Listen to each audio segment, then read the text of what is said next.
ক্যান্সারে আক্রান্ত স্বামীকে একটু সাহস জোগাতে তার প্রিয়তমা স্ত্রী মাথা ভর্তি চুল কেটে ফেলেছিলেন এক নিমেষেই। ৯ বছরের পরিচয় এবং ৬ বছরের প্রেমের পর এক বুক স্বপ্ন নিয়ে ২০২০ সালে বিয়ের পিঁড়িতে বসেছিলেন। তবে সংসার করতে পারেননি ঠিকঠাক ২ বছরও। এত ঝড় ঝঞ্ঝা পেরিয়েও হলো না শেষ রক্ষা। বলছি ইনস্টাগ্রাম সহ অন্যান্য সামাজিক মাধ্যমে ভাইরাল নেপালি এক দম্পতির কথা। বর্তমানে নেট নগরীতে চোখ বুলালেই সৃজনা সুবেদী ও বিবেক পাঙ্গেনির করুণ প্রেম কাহিনী নিয়ে হাহাকার দেখা যায় নেটিজেনদের মাঝে।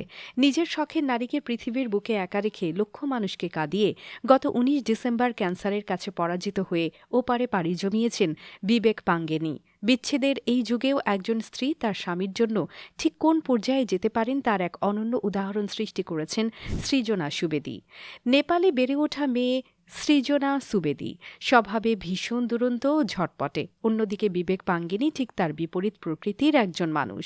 পড়াশোনার সুবাদে ২০১১ সালে একে অপরের সঙ্গে পরিচয় হয় তাদের। স্বভাবে বিশাল তারতম্য থাকা সত্ত্বেও তাদের মাঝে গড়ে ওঠে বন্ধুত্বের এক মিষ্টি সম্পর্ক। এরপরে ২০১৪ সালে সেই সম্পর্ক রূপ নেয় প্রেমের সম্পর্কে। এরপরে টানা ৬ বছর চুটিয়ে প্রেম করার পরে ২০২০ সালে গাঁটছড়া বাঁধেন এই দম্পতি। বিবেক তার স্ত্রীকে কথা দিয়েছিলেন জীবনের এই দীর্ঘ পথ দুজনে মিলে একসঙ্গে পাড়ি দেবেন। আর সৃজনাও কথা দিয়েছিল জীবনের যে কোনো পরিস্থিতিতে তিনি তার স্বামীর পাশে থাকবেন। এরপরে দিব্যি কেটে যাচ্ছিল তাদের সংসার জীবন। শান্ত স্বভাবের স্বামীকে নিয়ে মজার মজার ভিডিও করে সোশ্যাল প্ল্যাটফর্মে আপলোড করতেন সৃজনা। নেটিজেনরা তা দেখতে ভীষণ পছন্দ করতেন। তবে তাদের সেই সুখের সংসারে হয়তো কারো নজরের কাঁটা তার বিঁধেছিল। বিয়ের ১ বছরের মাথায় বিবেকের প্রচণ্ড মাথা ব্যথা অনুভূত হতো। প্রথম দিকে ব্যাপারটিকে গুরুত্ব না দিলেও পরবর্তীতে ক্রমশ তা বেগতিক অবস্থার দিকে যেতে থাকে। এরপরে ২০২২ সালের শেষের দিকে তারা জানতে পারে বিবেক পাঙ্গেনি ব্রেন ক্যান্সারের 4th স্টেজে রয়েছেন। তার হাতে সময় আছে মাত্র ৬ মাসের মতো। খবরটি শুনে যেন মাথায় আকাশ ভেঙে পড়েছিল সৃজনার। সেদিন একে অপরকে জড়িয়ে তারা ভীষণ কেঁদেছিল। বিবেক পাঙ্গেনি ভেঙে পড়বেন দেখে নিজের মনকে পাথর করে উন্নত মানের চিকিৎসার জন্য স্বামীকে নিয়ে পাড়ি জমান বিদেশে। স্বামীকে একটু খুশি রাখার জন্য কিনা করেছেন সৃজনা। হাসিমুখে দিনরাত স্বামীর সেবা করে গেছেন।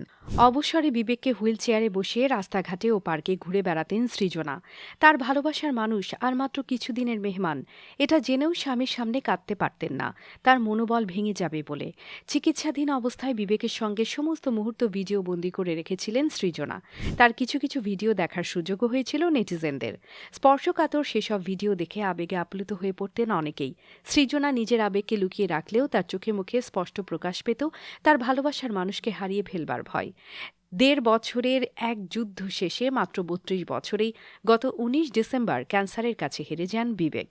নিজের স্ত্রীকে দেয়া ওয়াদা বিবেক রাখতে না পারলেও সৃজনা তার ওয়াদা রেখেছিলেন ঠিকই। জীবনের সবথেকে কঠিন পরিস্থিতিতেই নিজেকে পাথর করে স্বামীর হাত ধরে রেখেছিলেন একেবারে শক্তভাবে।